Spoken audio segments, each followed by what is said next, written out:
اعوذ باللہ من الشیطان الرجیم، بسم اللہ الرحمن الرحیم۔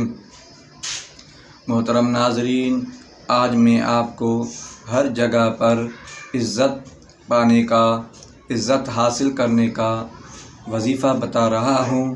آپ اس عمل سے فائدہ حاصل کر سکتے ہیں۔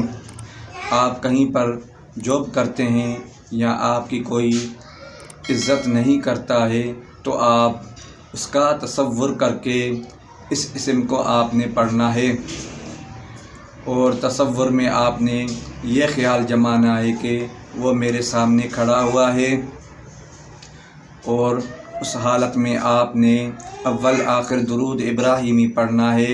اس کے بعد میں آپ نے یا عزیز پڑھنا ہے 100 مرتبہ، اور تصور میں آپ نے پھونک مارنی ہے۔